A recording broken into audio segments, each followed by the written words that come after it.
Welcome. We're glad that you could join us for this conversation. I'm Matt Bevere. I work here at Ashland Theological Seminary, and it is my privilege to have a discussion with Dr. John Swope about our Life 631 program.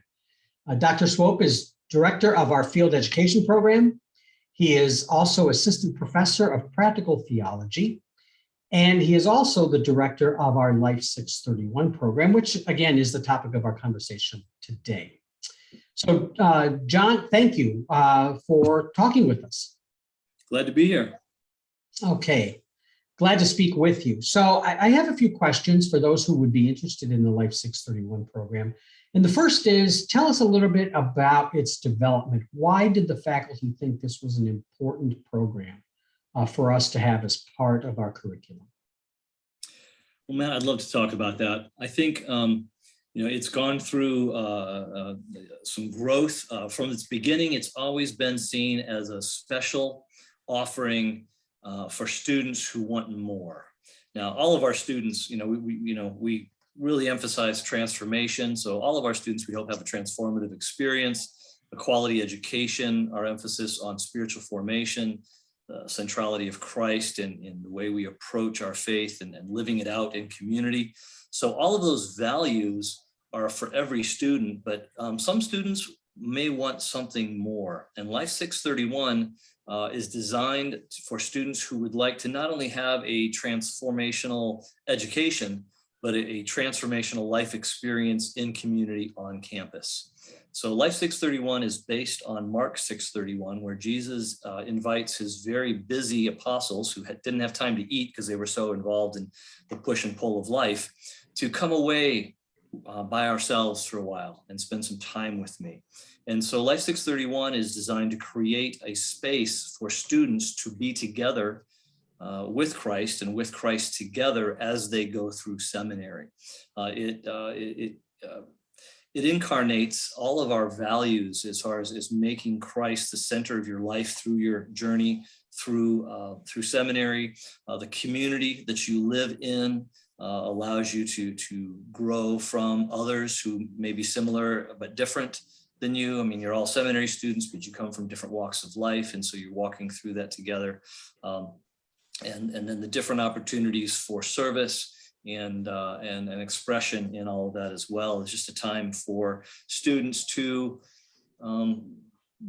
get even more out of their seminary experience than just going to classes. So. Wonderful, wonderful. And if I may, just to follow up with that, it sounds like that part of what's behind all of this is that it's not just simply about learning as a cognitive exercise, but it's about encompassing the totality of the Christian life, right? Oh, absolutely, Matt. It's holistic in the very deepest sense of the word. So we're not just dealing with holistic individuals, but individuals within their relationships with one another and all of the benefit that the Lord can use through that interaction to sharpen and hone, strengthen and grow us as children of God and as servants of Christ. So wow, it's certainly a great program. So thank you for that. If you could kind of give us just a few more details around that description in terms of what will the students experience in the curriculum, as well as that shared life together. Yeah, it sounds like a great thing, but I'm sure that anybody who's listening to this or watching this is going to say, okay, yeah, how do you do that? Sure. So the first thing is that it is open to students from 3 different degrees, all of them ministry oriented. You can be a Master of Divinity student, you can be a Master of Arts and Christian Ministries, or you can be a Master of Divinity student in chaplaincy. So all of the students are going to be focused on ministry. And then many of your core classes you will take together as a cohort model. So obviously with different different degrees, not all of your courses will be the same, but your key courses will be taken together as a cohort. So you'll be learning together with the other students who are in Life 631. And so that's a big part of it. But there's also co-curricular. Like you say, it's not, even our classes don't just treat the mind. I mean, our classes are all very integrated with our lives and everything that makes us who we are. But this program also focuses on other things. For one, there are weekly journey groups where students gather to work on their spiritual formation together and draw closer to Christ and surrender to his transforming work, the Spirit's transforming work in our lives. So that happens weekly at Journey Groups. They are expected to help serve and to use their gifts in our on-campus worship experiences, whether that's chapel or prayer services or other opportunities that are designed to enrich the spiritual nurturing of our community here on campus. And so there's that. We have retreats both at the beginning of the year and at the end of the year for them to come away for a day and focus and reflect on what's coming up or what has gone. So that happens as a part of this program as well. And then as part of their degree, there's also ministry practice. And so that gets woven into Life 631 discussions in life as well is what they're experiencing and learning from the actual practice of ministry, which we help them obviously to find where to go and provide different varieties of types of field experiences, anything from leading Bible studies in a jail to ministering to those near end of life in an extended care facility to just a traditional church and some others as well. So students have an option for where and how long they will practice those types of ministry as part of the program. And finally, we help students to find a spiritual mentor to meet with them at least monthly, just to focus on the well-being of their soul and their walk with Christ. Mm-hmm. So those are all there. And then on top of that, of course, is this the community.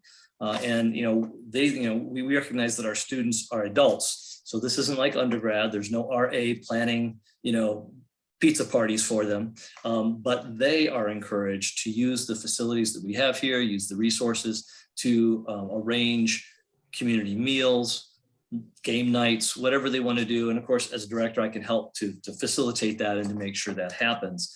But they get to decide what they want to do as far as community building events.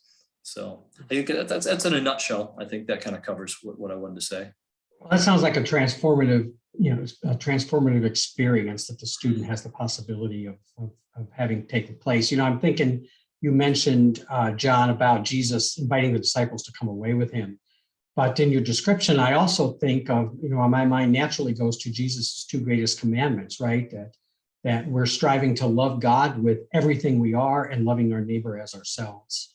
And it sounds like that this is part of that in terms of trying to embody those commandments of Jesus. Yeah. The end of that story is really the key, Matt. Jesus invites the disciples off to be by themselves, and so Life 631 does the same. But then what I've described doesn't sound like a nice quiet retreat. And what happened with Jesus is when he invited them, the crowds followed them, and that's where that's when he feeds the 5,000. So they come away with Jesus, but then Jesus says, the world isn't going to wait for us. We need to serve. And so the training and the ministry and the growth, it all continues, but it continues with a deeper intimacy with Christ. And I think that's really the model for Life 631. Yeah, what a powerful paradigm for this program. That's great. Yeah. So just a couple of other things I want to ask you about. Obviously, this is a residential program, right? It has to be in order for this to take place. And there is housing that is part of this for the students. Can you tell us a little bit about that? Absolutely, and that's what's so sweet about this is that we have support to underwrite the housing costs of the students who come, even to the point of married students. If you need to, even if you have children, you can contact us and we'll see what we can work out. So the commitment to be in this program and to be honest, this doesn't just benefit the students, this benefits us too. We love having the students on campus and the whole life there. So in order to help make that happen, we're underwriting the cost of the housing. So students need to be on campus, but then they come and have housing for free, which can be also a benefit to students clearly. So absolutely wonderful. Well, that certainly is a great perk for the students. The other thing that I'm going to mention is that we do have additional scholarships available for students on top of the fact that housing is part of the program. So we have a very generous gift from Bob and Jan Archer, which means that new students coming into this program will get $6,000 of a scholarship toward their first year's tuition.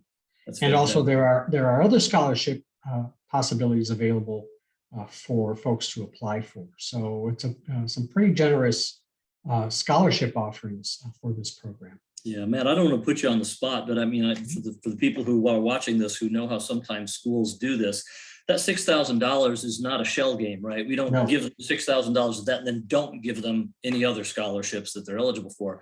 That's a free and clear $6,000 to every student who comes, and then they get any other scholarships they're eligible for as well, right? Yeah, that is correct. I mean, they get the $6,000 from the Archer Scholarship right off the top.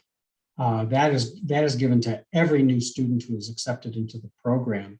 And then the other scholarships are based on other criteria that are part of each scholarship. And of course, our admissions staff can help walk anyone who applies through those other scholarship possibilities. Absolutely. And that is for the coming academic year, 22-23? That is correct. Great. Yep. Great.